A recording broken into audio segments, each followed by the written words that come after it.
বলছি এবিভিপি যে মিছিল করলো, কারোর মুখে মাস্ক নেই, কি বলবে এটা নিয়ে? করোনার নতুন স্ট্রেন এসছে উত্তর 24 পরগনায়, করোনা গতকাল ছিল 1 নম্বরে, কি বলবে? আসলে যারা ছাত্রই নয় তারা যদি রাস্তায় নামে তাহলে আর ছাত্ররা কি করে শিখবে? যারা ছাত্রই নয়, এরা তো কেউ ছাত্রই নয়। আমরা যাদের দেখতে পেলাম রাস্তায়, যারা মাস্ক ছাড়া মানুষকে আরও বিভ্রান্ত করার জন্য চেষ্টা করছে, মানুষকে যাতে আরও করোনাটা ছড়ায় সেটা চেষ্টা করছে, সরকারকে যাতে চাপে ফেলা যায়, এটা আর কিছুই না, মানুষকে বোকা বানানোর একটা চেষ্টা, মানুষকে আরও বিভ্রান্তি করার একটা চেষ্টা করছে। যারা ছাত্রই নয় তাদেরকে নিয়ে আমি কোনো কথা বলতেই রাজি নই।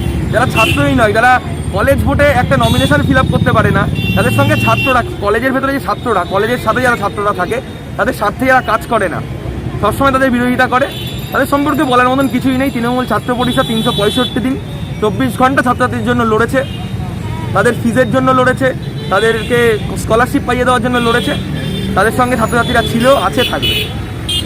তো বিভিন্ন জায়গায় দেখা গেছে তো এবিভিপি আগের থেকে অনেক শক্তি বৃদ্ধি করেছে, এরা কোথা থেকে আসছে তাহলে? এরা বাইরে থেকে কিছু লোকজন জোগাড় করে কলেজগুলোর সামনে একটা হাঙ্গামা করার চেষ্টা করছে, এর থেকে বেশি কিছু না। কলেজের ছাত্রছাত্রীদেরকে এখানে দেখবেন না, যারা কলেজে পড়তে আসে তাদের জন্য এরা কোনো কাজ করেনি আজ অবধি, না ছাত্রছাত্রীদের জন্য কাজ করেছে। মমতা বন্দ্যোপাধ্যায় ছাত্রছাত্রীদের জন্য যেভাবে কাজ করছে, কন্যাশ্রী দিচ্ছে, স্কলারশিপ দিচ্ছে, ছাত্রীদের পড়াশোনার ব্যবস্থা করে দিচ্ছে, সেখানে এরা কিছুই করতে পারছে না, তাই মানুষকে ভুল বোঝানোর চেষ্টা করছে, বাইরে থেকে কিছু ছেলে মেয়েকে নিয়ে এসে ভিড় করার চেষ্টা করছে, আর কিছু না। তোমার নাম আর ডেজিগনেশন? আমি কৌশিক কর্মকার, সভাপতি, বারাসাত গভর্নমেন্ট কলেজ তৃণমূল ছাত্র পরিষদ।